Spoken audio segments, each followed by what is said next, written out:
오늘 어르신들께 큰 선물을 하나 드리려고 합니다. 돈 주고도 살 수 없는 정말 소중한 선물 말입니다. 바로 건강에 대한 진짜 이야기입니다. 그동안 광고와 소문에 휘둘려 이것저것 드시느라 고생 많으셨을 텐데요. 오늘부터는 그런 걱정 덜어내시고 정말 중요한 것들에만 마음을 쓰시면 됩니다. 이 선물이 어르신들의 남은 시간을 더욱 건강하고 편안하게 만들어 드릴 거라고 확신합니다. 진료실에서 자주 나누는 이야기들을 차근차근 정리해서 전해 드릴게요. 시작 전에 잊지 않으셨죠? 아직 구독 안 하신 분들은 구독하기 꼭 해주시고요. 좋아요 부탁드립니다. 78세 장명자 어르신이 진료실을 찾아주셨습니다. 손에는 익숙한 비닐봉지가 들려 있었습니다. 각종 영양제들이 담긴 봉지였죠. 선생님, 이것들 다 먹어야 하나요? 솔직히 부담스러워요. 어르신의 솔직한 고백에 저는 잠시 생각에 잠겼습니다. 그동안 제가 만난 수많은 어르신들이 똑같은 고민을 안고 계셨거든요. 건강해지려고 시작한 일이 오히려 짐이 되어버린 상황 말입니다. 그날 저는 어르신께 이렇게 말씀드렸습니다. 어르신, 우리 몸은 생각보다 현명합니다.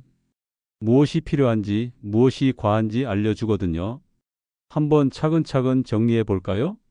첫 번째 이야기, 항산화제, 과연 만능일까요? 비타민 E가 좋다던데? 하며 어르신들이 자주 물어보시는 항산화제 이야기부터 시작해 보겠습니다. 1990년대에는 정말 인기가 많았죠. 베타카로틴, 비타민 E, 몸속 녹을 방지하는 마법의 알약처럼 여겨졌습니다. 저도 젊은 의사 시절엔 권했던 기억이 납니다. 그런데 시간이 지나면서 예상치 못한 연구 결과들이 나왔습니다. 특히 담배를 피우셨던 분들에게 베타카로틴을 드렸을 때 오히려 폐에 좋지 않은 영향이 있다는 큰 규모의 연구가 발표되었죠. 처음엔 저도 당황했습니다. 분명 좋다고 했는데, 하지만 곰곰 생각해보니 이해가 되더군요. 당근 한 개 안에는 베타카로틴만 들어있는 게 아니라 수백 가지 성분이 조화롭게 어우러져 있거든요. 마치 오케스트라처럼 말이죠. 실제로 해보시면 좋은 것들, 매 끼니마다 다양한 색깔의 채소를 조금씩이라도 드셔보세요. 당근, 토마토, 브로콜리. 색깔이 다르면 영양소도 다릅니다. 견과류를 하루 한 줌 정도 부담 없는 양으로. 특히 담배를 피우셨던 분들은 베타카로틴 보충제는 피해주세요. 두 번째 이야기, 칼슘, 뼈만 생각하면 될까요? 골다공증이 무서워서 칼슘약을 먹고 있어요. 정말 많이 듣는 말씀입니다. 뼈 건강이 걱정되는 마음 충분히 이해합니다. 하지만 최근 연구들을 보면 조금 복잡한 이야기가 나옵니다.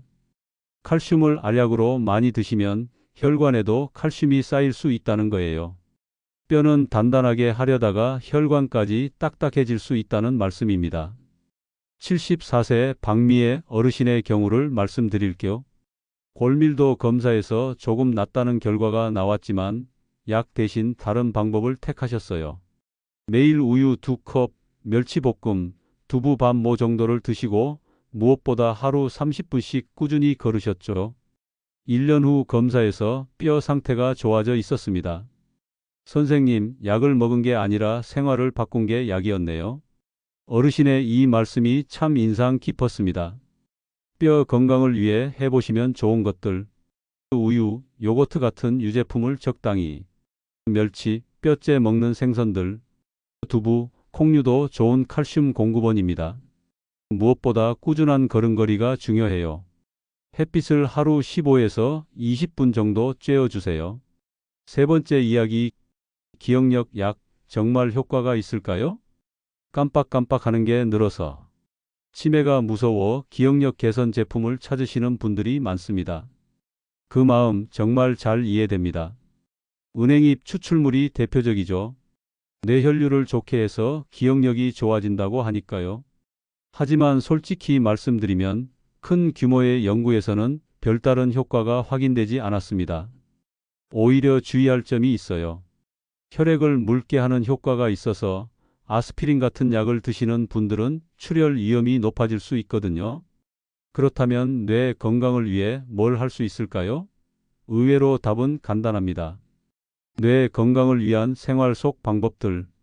꾸준한 걷기가 최고입니다. 일주일에 150분, 하루 20에서 30분씩 새로운 것을 배워보세요. 스마트폰 기능, 간단한 퍼즐도 좋아요. 사람들과 대화하고 만나는 시간을 늘려보세요.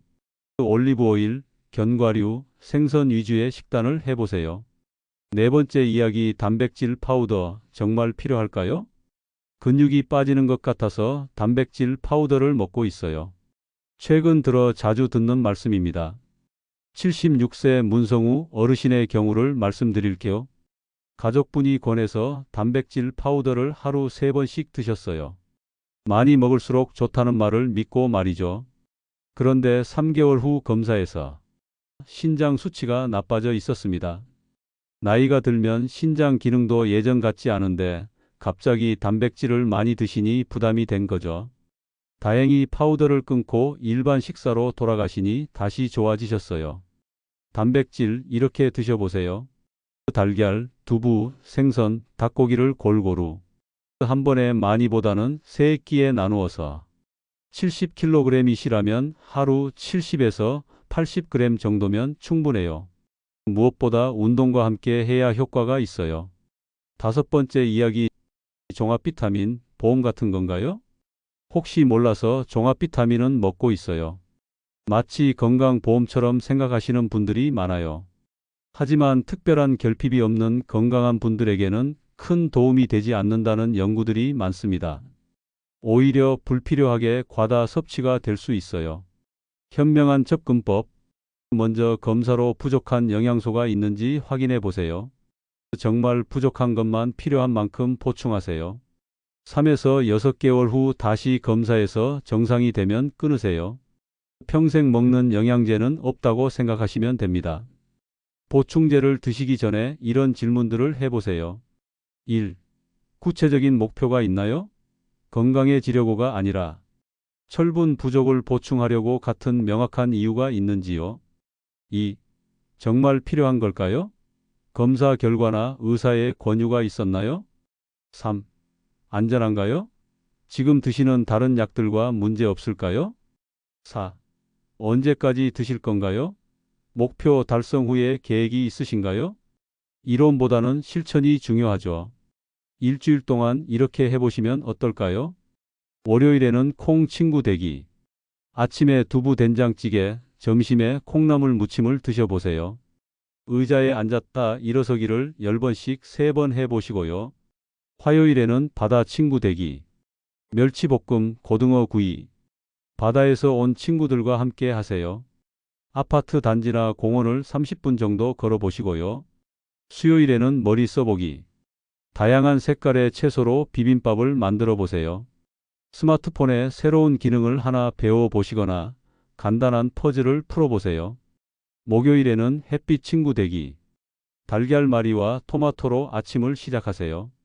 실외에서 15에서 20분 정도 햇빛을 쬐어 보세요. 금요일에는 힘내기. 그릭 요거트에 견과류를 넣어 드시고 탄력 밴드나 가벼운 아령으로 운동해 보세요. 토요일에는 사람들과 함께 잡곡밥에 나물 반찬들로 식사하시고 가족이나 이웃과 대화하는 시간을 늘려보세요. 일요일에는 쉬면서 정리하기. 멸치 미역국으로 속을 달래시고 가벼운 스트레칭이나 명상으로 한 주를 정리해 보세요. 의사와의 대화 언제 필요할까요? 이런 때는 꼭 상담받으세요. 새로운 보충제를 시작하려 할 때, 수술이나 시술 예정이 있을 때, 복용 후 이상한 증상이 생겼을 때, 정기검사에서 이상 수치가 나왔을 때, 상담하실 때는 현재 드시는 모든 약과 보충제 목록을 가져오세요. 작은 것도 중요할 수 있거든요. 개인마다 다른 건강 이야기. 같은 나이라도 모든 분이 다릅니다. 가족력도, 기존 질환도, 생활 환경도 모두 다르죠. 그래서 획일적인 방법보다는 각자에게 맞는 방법을 찾는 게 중요합니다. 당뇨가 있으신 분은 혈당에 영향 주는 것들을 주의해야 하고, 신장이 안 좋으신 분은 단백질이나 칼슘 보충에 신중해야 해요. 30년 넘게 어르신들을 뵙고 치료해오면서 깨달은 것이 있습니다. 건강의 비밀은 거창한 곳에 있지 않다는 것이에요. 따뜻한 집밥, 규칙적인 산책, 가족과의 대화, 적당한 햇빛, 이런 평범한 일상들이 어떤 비싼 약보다도 소중합니다. 물론 필요한 약은 꼭 드셔야 해요. 하지만 불필요한 것들을 덜어내는 용기도 때로는 필요합니다. 건강은 더하기의 경쟁이 아니라 균형의 예술이거든요. 오늘도 어르신들의 건강한 하루를 응원합니다. 몸이 보내는 신호에 귀 기울이시고 자연스러운 리듬을 따라가시길 바랍니다. 무엇보다 건강에 대한 걱정으로 스트레스 받지 마세요. 스트레스가 때로는 어떤 병보다도 해로울 수 있거든요. 천천히, 꾸준히 자신만의 속도로 걸어가시면 됩니다.